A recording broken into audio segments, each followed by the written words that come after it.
सभी विद्यार्थियों का जेपीआरसी की डिजिटल स्टडी में एक बार पुनः स्वागत है। प्रिय विद्यार्थियों, आज का वीडियो कक्षा 9 के विद्यार्थियों के लिए। इस वीडियो में हम मंत्र देंगे, क्या देंगे आपको? मंत्र, अर्थात प्रेमचंद की कहानी मंत्र का पाठ पढ़ेंगे। गद्य संकलन में जो दूसरा पाठ है उसका नाम है मंत्र। ध्यान दें, प्रेमचंद जी ने इस कहानी का शीर्षक बहुत ही सुंदर मंत्र शब्द से चुना दिया। उसका कारण यह है कि संपूर्ण कहानी मंत्र पर आधारित है। मंत्र जानते हैं, बहुत छोटा होता है। तुलसीदास जी ने लिखा है, विधि हरि हर सब सुर, अर्थात ब्रह्मा विष्णु महेश के साथ साथ सभी देवतागण मंत्र में बंधे रहते हैं। तो आज हम उसी मंत्र का अध्ययन करेंगे। कहानी सुनने से पहले कहानी के जो केंद्रांश हैं उनको जानिए। यह कहानी मर्मस्पर्शी है, एक रहस्य को छूती है। मंत्र कहानी में मानवता की भावनाओं का चित्रण करके कर्तव्य बोध का ज्ञान कराया गया है। यही इस कहानी का उद्देश्य है। क्या? मानवता की भावनाओं का चित्रण करके कर्तव्य बोध का ज्ञान कराया गया। हर व्यक्ति का एक कर्तव्य होता है और उस कर्तव्य का पालन करना ही उसका धर्म है। इस कहानी की मनोदशा, वेदना तथा कर्तव्य निष्ठा पाठकों के मन को छू लेती है, इसीलिए वह मंत्र की तरह कहानी को पढ़ते रहता है। ध्यान दें विद्यार्थियों, प्रेमचंद जी प्रसिद्ध कहानीकार के साथ साथ उपन्यास सम्राट थे। प्रेमचंद जी की कहानी परतंत्र भारत में साहित्य की एक दृढ़ मजबूत कीर्ति स्थापित हुई। अनेक कहानियों को हम लोगों ने पढ़ा है। गद्य संकलन के दूसरे पाठ मंत्र को आज सारांश के रूप में मैं आपको बता रहा हूं। इसके प्रश्न अभ्यास पीडीएफ के द्वारा हम आपको सेंड करेंगे। आज की कहानी मंत्र इस प्रकार है। एक बूढ़ा व्यक्ति डॉक्टर चड्ढा के पास जाता है। डोली साथ में रहती है। उस डोली में बूढ़े व्यक्ति के दुखी बीमार बेटे को लिटाया गया रहता है। डॉक्टर चड्ढा के खेलने का समय रहता है। दरवाजे पर बूढ़ा पहुंचता है और हुजूर हुजूर कह के संबोधित करता है। डॉक्टर चड्ढा देखते हैं अपने घर के अंदर गोल्फ की स्टिक लेने चले जाते हैं। बूढ़ा कई बार निवेदन करता रहता है और डॉक्टर चड्ढा कल सुबह आना की बात कहकर खेलने के लिए निकलते रहते हैं। बूढ़े को विश्वास नहीं हो रहा था। उसने अपने सिर की पगड़ी को उठा करके दरवाजे पर डॉक्टर के रख दिया। उसे अब भी नहीं विश्वास था कि इस निर्मम सभ्य समाज में ऐसे भी लोग होते हैं। डॉक्टर चड्ढा की मोटर चली गई। बूढ़ा काफी देर तक आशान्वित भाव से देखता रहा, लेकिन डॉक्टर चड्ढा उस बूढ़े बेटे का इलाज नहीं किया। यही निर्मम समाज है। डॉक्टर चड्ढा बहुत बड़े विलासी व्यक्ति थे। उनके सारे कार्य निश्चित थे। उन्होंने उस बूढ़े बेटे की देखभाल करने से ज्यादा महत्व अपने खेल को दिया। बूढ़ा निराश होकर के लौट आया और रात में उस बूढ़े व्यक्ति का 7 में से इकलौता बचा हुआ 7 वर्ष का बालक पन्ना भगवान को प्यारा हो गया। घर में बूढ़ा और बूढ़ी 2 ही थे, जिनका पन्ना के देहावसान पे रो रो कर बुरा हाल। निर्धन भी थे, बूढ़ा भगत बहुत निर्धन था। कुछ समय बाद डॉक्टर चड्ढा का इकलौता पुत्र कैलाश, जिसकी आज वर्षगांठ है, जन्मदिन है, और जन्मदिन को मनाने के लिए डॉक्टर ने पूरी तैयारी की। पूरी भव्यता डॉक्टर चड्ढा के दरवाजे पर बरस रही है। विद्यालय से लेकर के डॉक्टर साहब के दूर दराज परिवार, रिश्तेदार, मित्र सब एकत्रित हुए। डॉक्टर चड्ढा के पुत्र का नाम कैलाश है और उसके साथ पढ़ने वाली मृणालिनी, दोनों में प्रेम भी था और दोनों उस दिन के वातावरण का आनंद ले रहे थे। कैलाश सांपों को पालने का शौकीन था। जहां भी पता चल जाता था सांप है या सांप को पालने वाले लोग हैं, उससे संबंधित जड़ी बूटी एकत्रित करना, यह सब कैलाश के सबसे बड़े शौकों में से एक था। कुछ लोग कैलाश को उस दिन सर्प दिखाने की बात कहते हैं। उन्हीं में मृणालिनी भी होती है जो कैलाश से सांप दिखाने का आग्रह करती है, परंतु कैलाश कल की बात कहकर टाल देता है। लोग कैलाश से सर्प देखना चाहते हैं। मृणालिनी भी 2-3 बार कहने के बाद निराश होने लगी, दुखी होने लगी। उसमें कुछ लोगों ने कैलाश को खूब चढ़ाया, रद्दे पे रद्दा देकर कैलाश को चढ़ाया कि इन्हें दिखाना नहीं आता, आता होता तो दिखा देते, आदि याद करके कैलाश का पारा बढ़ गया। तभी मृणालिनी ने कहा कि हमारी कोई वकालत ना करें, हम अपनी वकालत करने में स्वयं सक्षम हैं। इस पर कैलाश ने सबके मना करने के बाद भी सर्प को दिखाना शुरू किया।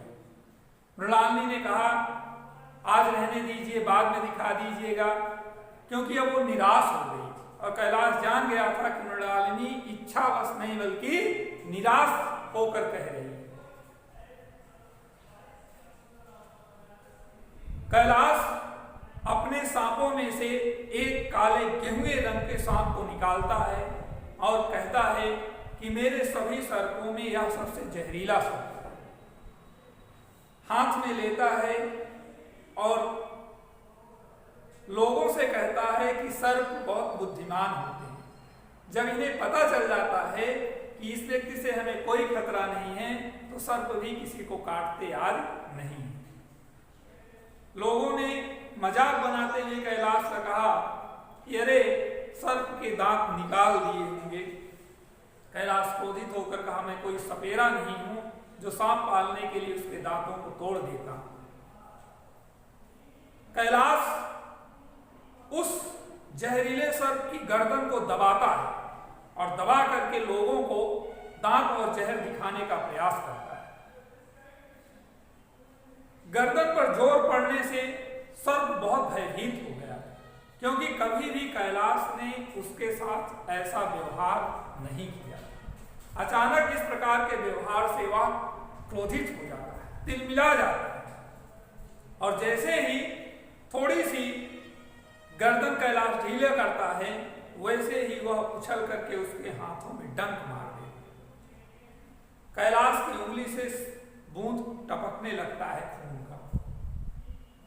संपूर्ण उत्सव में हाहाकार मच जाता है। डॉक्टर दौड़ करके आते हैं, जो उनके पिता भी रहते हैं डॉक्टर चड्ढा, और कहते हैं कि सर्प के काटे हुए स्थान को नस्तर से काट दिया जाए। लेकिन कैलाश को औषधि जड़ी बूटियों पर बहुत विश्वास था। वह दौड़ करके जाता है, एक जड़ी बूटी निकाल के लाता है, जड़ी बूटी पीसी जाती है। डॉक्टर चड्ढा की पत्नी नारायणी, जो कैलाश की मां भी हैं, वो जड़ी बूटी लगाती हैं, लेकिन कोई लाभ नहीं दिखता। धीरे धीरे लोगों में निराशा छाने लगती है। डॉक्टर चड्ढा पूछते हैं कैलाश तबीयत कैसी है, और हाथ उठा देता है, लेकिन कुछ बोल नहीं पाता। कुछ देर बाद आंखें बंद हो जाती हैं।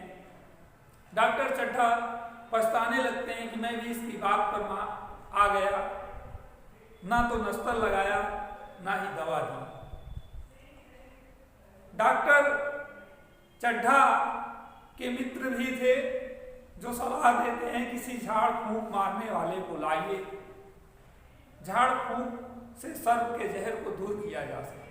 पूरे नगर में हाहाकार मच गया क्योंकि डॉक्टर चड्ढा उस नगर के सबसे रईस व्यक्तियों में से थे। अनेक उपचार होता है लेकिन कोई लाभ नहीं मिलता। कैलाश मूर्छित हो जाता है, चेतना शून्य हो जाता है। उसकी मां नारायणी अपनी गोद में बालक को रखकर दहाड़े मारती रहती है, चिल्लाती रहती है। दूर दराज से अनेक झाड़ फूंक करने वाले आते हैं लेकिन कैलाश की तबीयत देख करके ही झाड़ फूंक वाले दंग रह जाते हैं।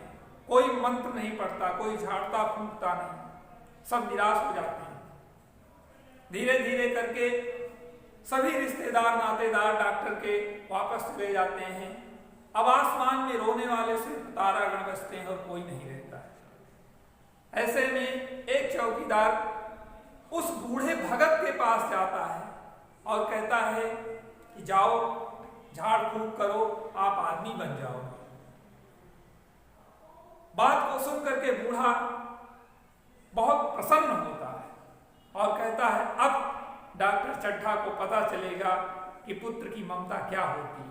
मैंने बहुत निवेदन किया था पन्ना को बचाने के लिए, लेकिन वही चड्ढा था, एक बार नजर उठा करके हमारे पुत्र को नहीं देखा। अपनी बूढ़ी पत्नी से कहता है लाओ आज तंबाकू खाते हैं और देखते हैं डॉक्टर चड्ढा किस प्रकार से पुत्र वियोग को सहन करते हैं।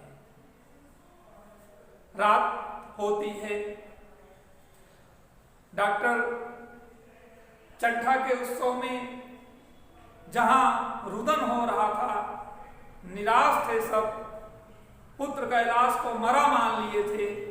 दूसरी ओर भगत का हृदय वहां तक जाने को कह रहा था क्योंकि भगत कर्तव्यनिष्ठ था, कभी भी उसने ऐसा नहीं किया था, लेकिन मन में एक प्रतिशोध की भावना जागृत हो रही थी। मानव स्वभाव के कारण उठता था, जाने को पैर आगे बढ़ता था, लेकिन फिर लौट आता था।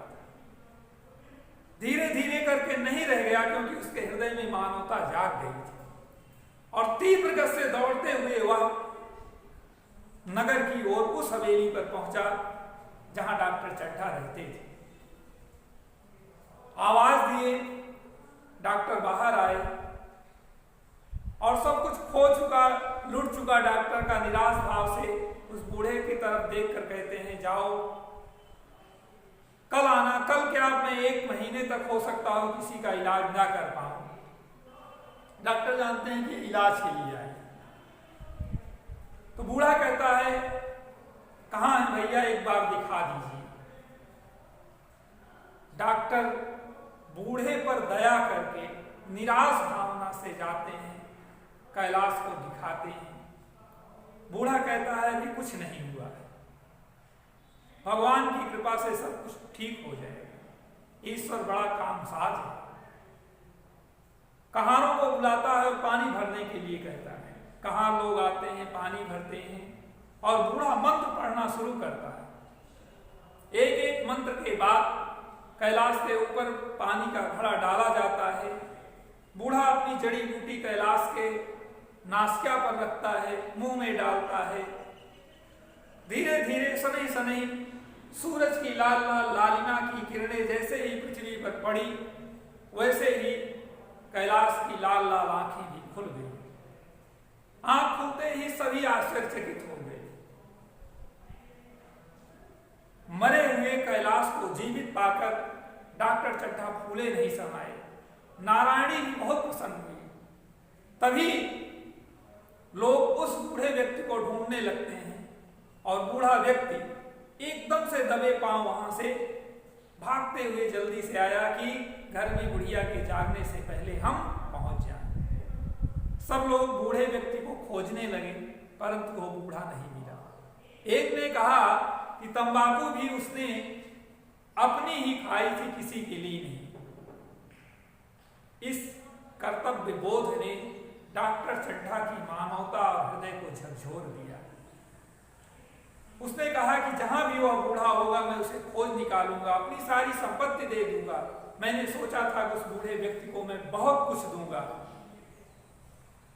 रात में सोते समय डॉक्टर चड्ढा को याद आया कि ये बूढ़ा वही व्यक्ति है जो कई वर्षों पहले